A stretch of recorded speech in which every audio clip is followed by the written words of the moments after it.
Bonjour et bienvenue dans Rencontre avec une femme inspirante de la fonction publique, un podcast que nous enregistrons avec notre invitée Anne Kuller, vice-amirale de la Marine nationale. Je suis Isabelle Bonnet-Muret et cette rencontre a lieu dans le cadre du parcours de formation vers l'égalité professionnelle, Osez réaliser vos ambitions et booster votre carrière que j'ai le plaisir d'animer. En Normandie, 10 femmes cadres suivent ce parcours et je vais laisser la parole à Yann Derlin pour la présentation de cette initiative. Bonjour et merci Isabelle Bonnet-Muret. Je suis très heureux, mais surtout très fier d'être parmi vous aujourd'hui et de représenter l'Institut régional d'administration de Lille à l'occasion de l'ouverture de ce podcast. Il viendra enrichir une collection de podcasts de plus en plus conséquente au fil des sessions et en sera donc le numéro 8.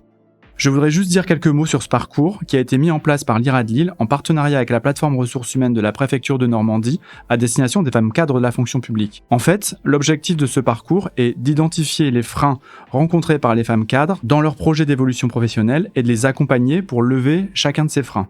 Au terme du parcours, cette interview permet aux stagiaires de rencontrer une personnalité féminine qui incarne un rôle modèle, source d'inspiration. Je tiens à remercier Madame Anne Kuller, vice-amirale de la Marine nationale, d'avoir accepté de se prêter au jeu de cet enregistrement, mais également les stagiaires de la promotion Normandie et la coordinatrice du parcours, Isabelle Bonnet-Muret, d'avoir préparé cet entretien. Merci. Merci Yann. Nous vous souhaitons une bonne écoute de ce podcast et nous allons commencer par présenter notre invitée. Floride Arakjian, directrice de la plateforme régionale des achats de Normandie. Madame Kuller, ce qui marque lorsque l'on regarde votre cursus, c'est votre forte détermination à atteindre vos objectifs. Une force tranquille, pourrait-on dire. Difficile de croire, comme vous l'évoquez, que votre carrière serait une succession de hasards, de bonnes rencontres ou de chances. Votre carrière n'était certes pas écrite d'avance. Vous avez grandi en Savoie, loin tout à la fois du milieu militaire et de la mer.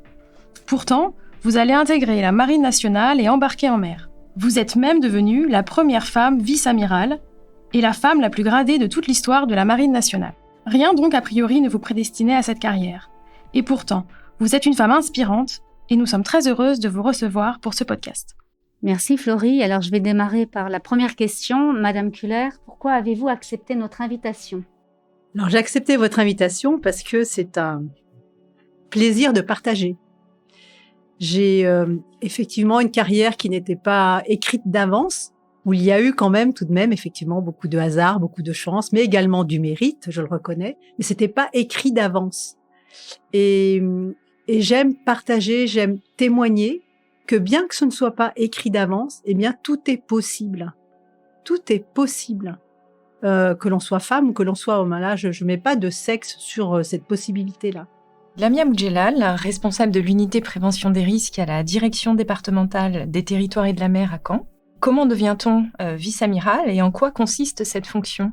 Alors, on ne devient pas vice-amiral, en tout cas dans mon cas, puisque, comme cela a été dit, c'était pas écrit d'avance. Et quand je suis entrée dans la marine en 81, sur concours, rien, mais vraiment rien, n'était écrit. C'est-à-dire que les femmes n'embarquaient pas, les femmes ne commandaient pas, il n'y avait pas de femme amirale à l'époque. Enfin, voilà, c'était juste quelque chose, je dirais presque d'inimaginable.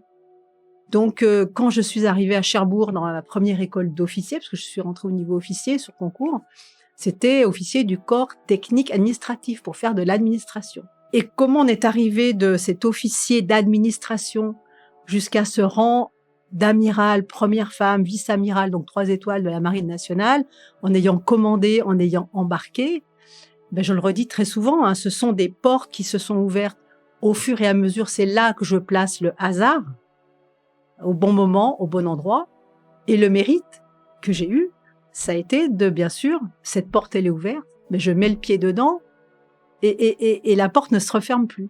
Et donc, c'est comme ça que je suis devenue vice-amirale au fur et à mesure. C'est-à-dire que, quelque part, vous connaissez bien la formule, hein, j'ai coché toutes les cases. Quand tout d'un coup, cette proposition est arrivée, quand même 10 ans après mon entrée dans la marine, hein, c'était une douzaine d'années, en 93, de volontariat, j'ai dit oui, je suis volontaire pour embarquer. Mais pas pour commander, c'était pas prévu. Pas pour être amiral, c'est encore même pas prévu. Voilà, donc c'est vraiment une série de portes qui s'ouvrent, je mets le pied dedans et j'y vais. Karine Dabrijon, je travaille aux affaires maritimes sur la thématique police des pêches à Dieppe. Du coup, je m'interrogeais, à quoi ressemble votre quotidien ? Le quotidien d'un marin, comment le dire? Alors, il y a le marin à terre ou il y a le marin embarqué, hein, donc voilà, j'ai eu 2 vies à la fois à terre, dans des unités à terre, et puis une vie d'une dizaine d'années embarquée sur différents bateaux de la marine. Ces 2 vies-là sont d'abord complètement différentes. Dans une vie de marin à terre, la constante pour tous les marins, qu'ils soient hommes ou femmes, c'est que d'abord vous portez un uniforme. À tel point, cet uniforme qu'en fin de carrière, quand j'ai terminé en 2016, là, tout d'un coup, il faut que je me remette en civil. Et figurez-vous que ça m'a vraiment posé un problème. En plus, une vie très marquée par la hiérarchie. Donc ça, on aime ou on n'aime pas. Et puis, la vie embarquée, alors là, c'est complètement différent, quoi. Vous embarquez sur un bateau, des affectations qui durent 1 an ou 2 ans, voire même 3 ans embarqués. Bien sûr, vous revenez à terre, hein, vous n'êtes pas tout le temps en mer, avec des bateaux de plus ou moins grande taille, des équipages de 60 jusqu'à plus de 1000 pour le porte-avions. Et donc, voilà, vous avez des petites villes embarquées, flottantes, là, qui se déplacent. Donc, c'est une vie vraiment très particulière. Et puis, il y a la vie familiale autour de ça, parce qu'il n'y a pas que la vie professionnelle. Donc, moi, j'avais un enfant, j'avais un mari, j'en ai eu un deuxième. Voilà, donc ça se greffe tout autour. Qu'est-ce qui vous anime chaque jour pour avancer? Votre leitmotiv, votre moteur? Je crois que c'est la curiosité. Et je vais employer une métaphore. J'aime beaucoup me promener en montagne. Alors, je fais pas de la haute montagne, mais j'aime beaucoup la randonnée. Et la randonnée, à chaque fois que je partais en randonnée avec mon fils, mon mari, je voulais aller voir plus haut, plus loin. Parce que forcément, derrière cette colline-là, il y allait avoir le petit lac bleu, magnifique, ou le glacier, où on allait avoir une superbe vue. Et ma carrière, mon chemin professionnel, c'était ça. C'était la curiosité. Et qu'est-ce qui va se passer? Et je pense aussi qu'il y avait une notion de challenge. Parce que quand même, quand je suis rentrée en 80, une fois, les femmes n'embarquaient pas, ne commandaient pas. Donc, à chaque fois que j'ouvrais une porte, ah ouais, je vais faire un truc que personne n'a fait encore jusqu'à présent. Et je crois que ça faisait partie de mon petit moteur, ça. Lamia Boudjelal, responsable de l'unité prévention des risques à la direction départementale des territoires et de la mer à Caen. Pourquoi la Marine nationale? Pourquoi cette carrière militaire? Alors, c'est là où vraiment je mets le mot hasard, vraiment. Et je l'assume complètement avec un grand H. Alors, quand j'étais enfant, je vais avoir 10 ans, 12 ans à peu près, je voyais passer devant chez moi, donc sans savoir, un bus avec à l'intérieur des femmes en uniforme bleu. Et je dis souvent, ça aurait pu être des hôtesses de l'air, parce qu'il y avait un aéroport à côté. Bon, il se trouve que c'était un aérodrome militaire, donc c'était l'armée de l'air en fait. Et donc j'ai très vite compris que c'était des femmes militaires. Bon, et puis c'est resté là. Je trouvais fabuleux ces uniformes, franchement. Elles étaient belles, ces femmes. Et puis c'est passé, et puis je fais des études de langue, et tout d'un coup je réalise, oulala, je suis en train de partir vers un boulot de professeur que ma mère faisait, mais j'avais pas envie de faire comme elle. Et donc cette idée de militaire est revenue, et je me suis renseignée. Et donc j'ai toqué à la porte d'un bureau d'information sur les carrières dans les armées, où on m'a dit, mais attendez, vous n'avez pas de cursus scientifique, j'avais une licence, une maîtrise, etc. Mais effectivement, c'est pas scientifique. Et puis je voulais être pilote d'hélicoptère en plus, évidemment, armée de l'air à côté. Et j'ai juste trouvé, pour être officier, ok, mais officier d'administration. Il y avait que ça à l'époque. C'est en 81. Il y avait que ça, ce concours externe ouvert aux femmes officiers d'administration. Et je choisis en premier armée de l'air, logique. En deuxième, marine, parce que juste c'est plus sexy que l'armée de terre. C'est uniquement ça, hein. Et donc je passe le concours, je suis reçue à l'écrit, je vais à l'oral, je suis reçue. Et donc c'est la marine qui a choisi. Et j'avais vu la mer une fois dans ma vie. Laurence Moreau, je suis directrice administrative et financière à l'Université des sports de Rouen. Comment être une femme, Madame Culler, dans la Marine nationale, un milieu qui est globalement masculin? Milieu très masculin. Quand je suis rentrée, je crois en 81, années 80, on était à peu près 10% de femmes. Là maintenant, vous allez rire, hein, on est 15-16%. Vous vous rendez compte? C'est pas grand-chose, hein. Bref.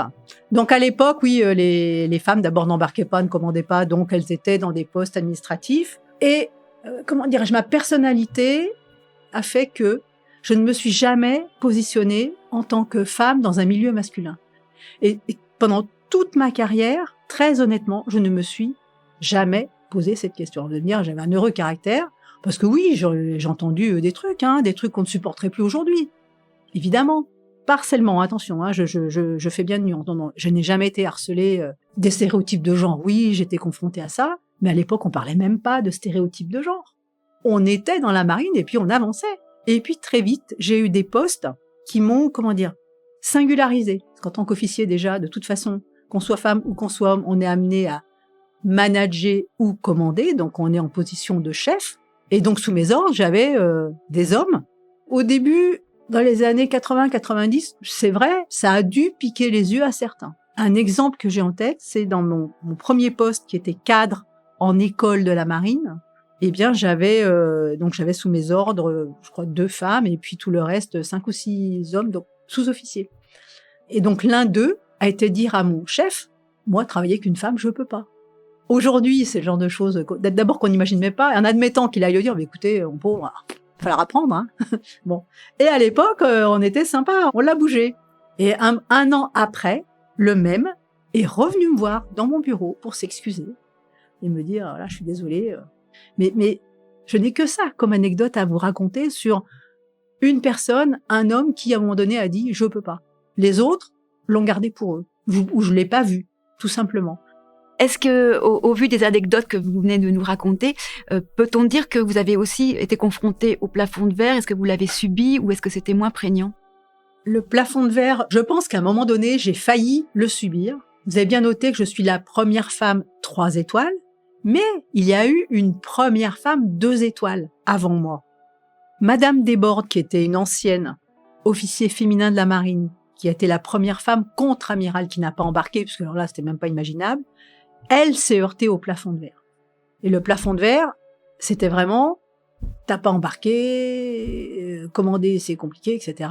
Et donc, elle a été extrêmement malmenée, je dirais, par ses pairs, parce qu'elle n'avait pas cette espèce de légitimité qu'avaient les autres officiers de marine. Et donc, elle était dans une position particulièrement inconfortable. En ce qui me concerne, le plafond de verre, je l'aurais presque vécu à un moment donné où on voulait me faire suivre le même parcours que cet officier féminin, c'est-à-dire elle était dans la direction du personnel de la marine, donc DRH en fait, hein, dans la filière DRH. Et moi je disais mais moi je veux pas, ça ne m'intéresse pas. Là où j'ai poussé un peu les choses, c'est de dire non, je ne veux pas être dans les ressources humaines, je veux faire des opérations. Là, ça a interpellé parce que jusqu'alors, aucune femme n'avait fait ça. Et c'est là où véritablement, il y a plus de plafond de verre. Koumba Diop, chargée de la commande publique à la direction interdépartementale des routes nord-ouest à Rouen. J'imagine que pour toutes ces femmes qui veulent rentrer dans la marine nationale, vous serez une femme inspirante. La question que je me posais, c'est avez-vous des figures inspirantes? Ah, c'est une bonne question, ça, les figures inspirantes. J'en ai une, mais qui n'a rien à voir avec la marine, c'est Simone Veil, qui m'a toujours impressionnée par son courage, par son intelligence, par sa hauteur de vue, par les causes qu'elle a défendues, et bien sûr, les causes des femmes. Donc c'est vraiment Simone Veil. On peut peut-être descendre d'un cran, être beaucoup plus pragmatique. Est-ce que j'avais des mentors? Le seul moment dans la marine où on peut parler de rôle modèle, c'était un homme, et c'était un camarade. J'étais embarquée avec lui sur mon premier embarquement sur une frégate anti-sous-marine, donc mon tout premier embarquement. Il avait un charisme naturel, il embarquait ses équipes, et il était sur le terrain avec eux. Ce qui me frappait, c'était ça, quoi. Il était à la machine, il était chef machine. C'est-à-dire que quand il disait quelque chose, on savait qu'il savait faire. Bon, ça c'est une chose, il avait cette compétence. Mais même s'il ne savait pas faire, il allait avec eux, et il était capable de dire vous êtes nuls comme vous êtes super bien, quoi. Mais voilà. Et mon mentor, parce que j'en avais un, c'était mon deuxième mari.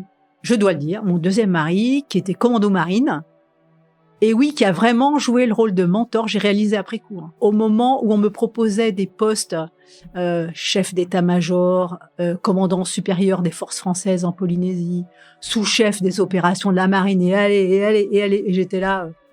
Et il me disait, mais ouais, mais vas-y. Le rôle du mentor, si je devais résumer, en tout cas, lui, il l'a super bien fait, c'est regarde ce que tu as fait qui te montre que tu sais faire. C'est super, ça. Parce qu'à chaque fois, il me ramenait, mais regarde, tu te dis, je vais pas pouvoir faire. Bah si, tu l'as déjà fait, et donc tu vas pouvoir le faire encore mieux.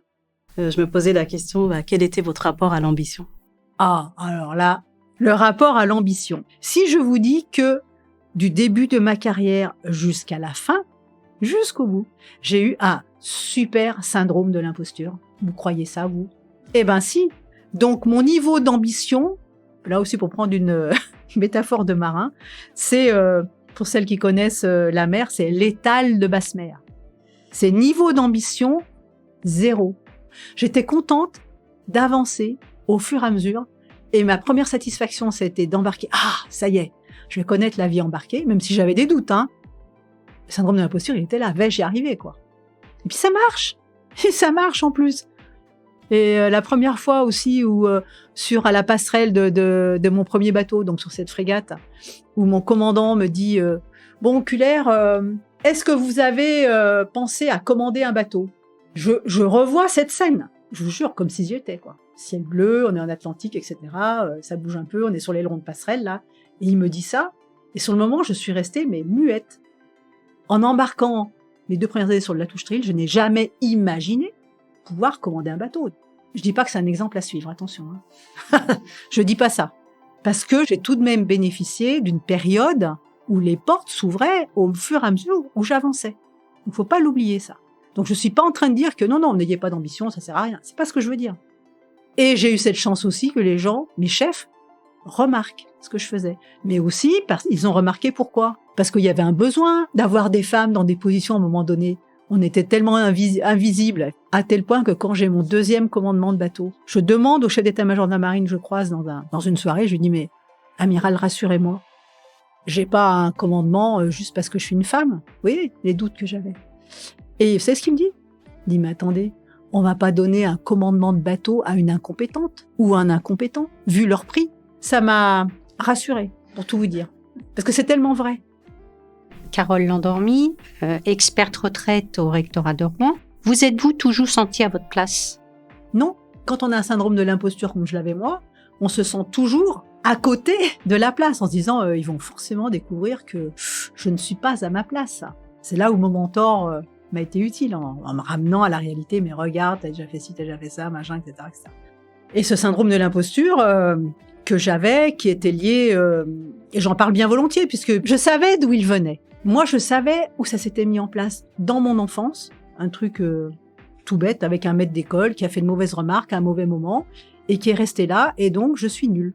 Et je traîne ça, sans m'en rendre compte. Je suis nulle. J'avance, mais je suis nulle. J'avance, mais je suis nulle. Donc on va le voir. Mais non, puisqu'on me dit que t'avances bien, et puis puisqu'on me dit que ce que je fais, c'est super. Donc en fait, pendant toute ma carrière, j'ai su tout de même entendre ce qu'on me disait. Ça a compensé. Bon. Mais jusqu'au bout, j'avais ça. J'avoue que c'est quand même lourd à porter, honnêtement, hein. Et j'en ai eu la peau, puisque, comme j'ai voulu devenir coach professionnel, avant de coacher, quand on rencontre beaucoup de personnes qui ont ce genre de problématique, il n'est pas question d'arriver avec ce problème-là, quoi. Hein. Eh bien, j'ai réussi à m'en débarrasser. J'ai compris. En fait, je savais d'où ça venait, mais je n'avais pas compris que c'était pas uniquement cette personne-là. C'est qu'autour de moi, il y avait d'autres personnes qui n'ont pas eu à ce moment-là les bonnes réactions, que moi, petite fille, je savais pas faire non plus. Bref, plein de choses qui ont fait que. Je peux vous dire que le jour où je me suis débarrassée de ça, physiquement parlant, un poids s'est enlevé de mes épaules. Très franchement. Quel est votre rapport avec la confiance? La confiance que vous pouvez avoir en vous, mais aussi la confiance par rapport aux autres. Ouais, c'est une excellente question, ce rapport à la confiance, là. Parce que syndrome de l'imposture voudrait dire que j'avais pas confiance en moi. Or, c'est pas tout à fait ça. Je pense, paradoxalement, avoir toujours eu une grande confiance en moi. Et cette confiance en moi, elle s'est construite de manière très amusante. Ma maman était donc professeure en collège. Elle chantait très mal, elle était prof d'anglais. Elle chantait très mal, elle avait des petites 6e. Et moi, je chantais pas trop mal. Donc, j'étais en 3e. Elle me faisait venir dans ses classes de 5e ou de 6e pour apprendre à ces jeunes des chansons, des lullabies. Voilà, pour leur apprendre à chanter en anglais, etc. Mine de rien, en 3e, je vais avoir 14 ans, 15 ans, là. Vous êtes face à une classe.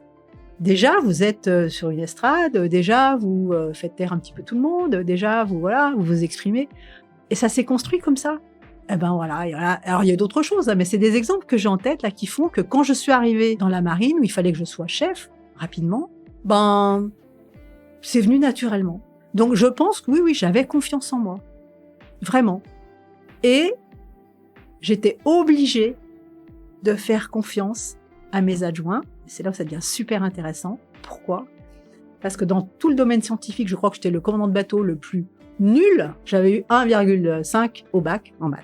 Commandant de bateau, autant vous dire que quand vous avez un problème à la machine ou je sais pas trop quoi, moi j'étais pas le genre de commandant à aller voir en machine puis dire faites ci, faites ça. C'était juste inimaginable. Je voyais un truc qui bougeait, qui faisait du bruit, je savais à peine ce que c'était, quoi.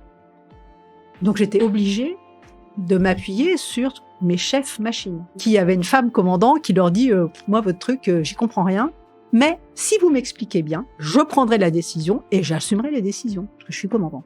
Et donc j'avais mes chefs machines qui venaient à la passerelle avec leurs petits dessins, ils disaient faites-moi un dessin, je comprendrai. Et donc j'étais obligée de faire confiance. Et j'ai très très vite compris qu'en faisant confiance, il y a une espèce de cercle vertueux qui s'installe. Et ça c'est prodigieux.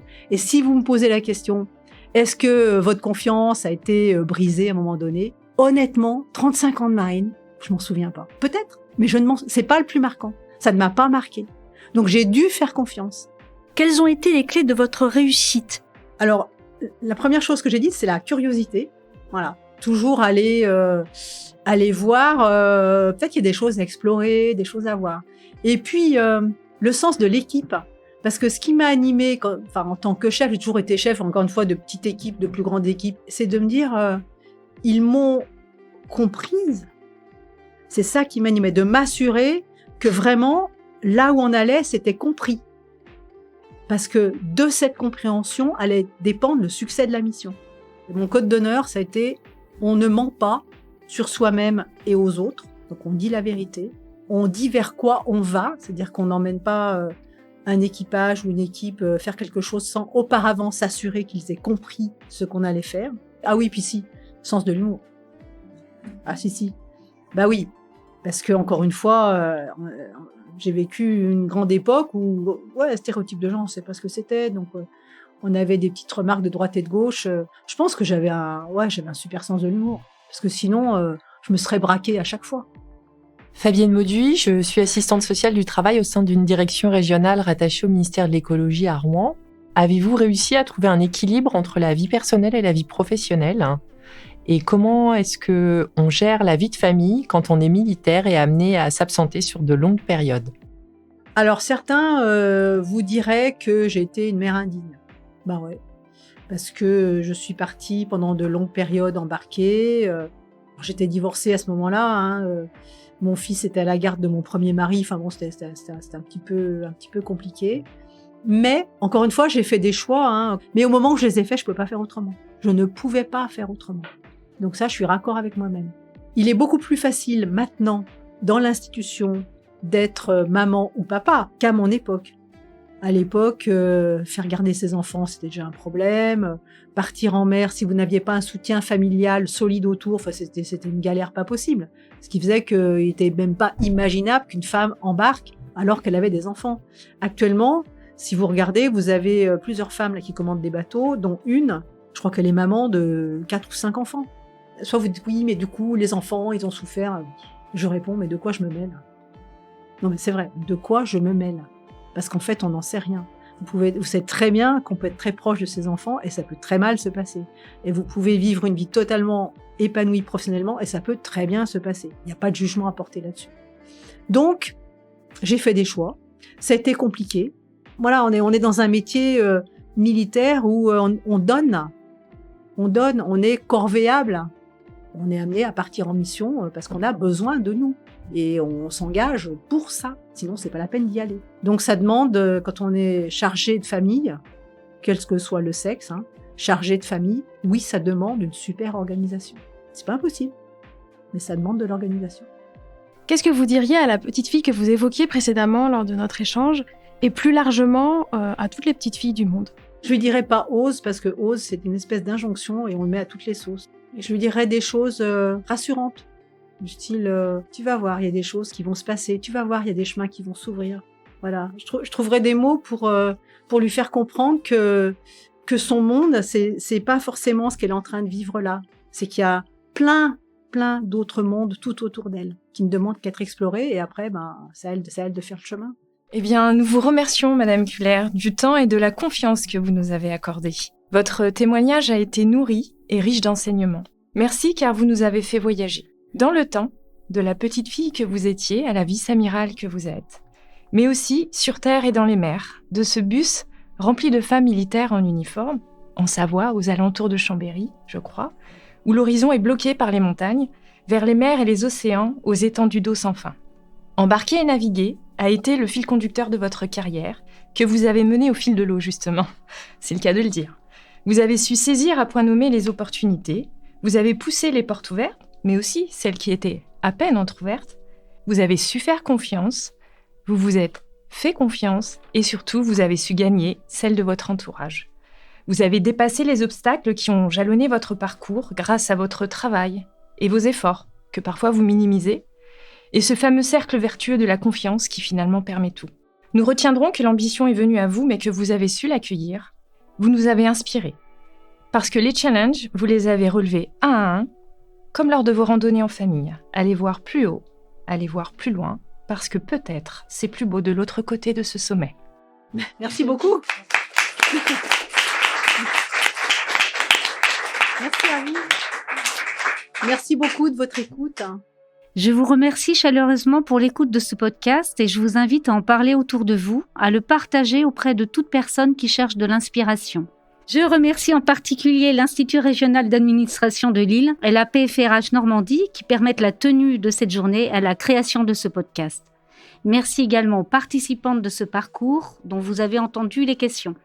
Lamia Boudjelal, Karine Dabrijon, Florie Darac-Jean, Comba Diop, Carole Landormy, Fabienne Mauduit, Laurence Moreau. Je remercie également Valérie Crescent, Clémence Lefort, Apolline Ruel, Alina Chislac, Céric Diarra, Hélène Jézéquel et Yael Pustil-Nicole.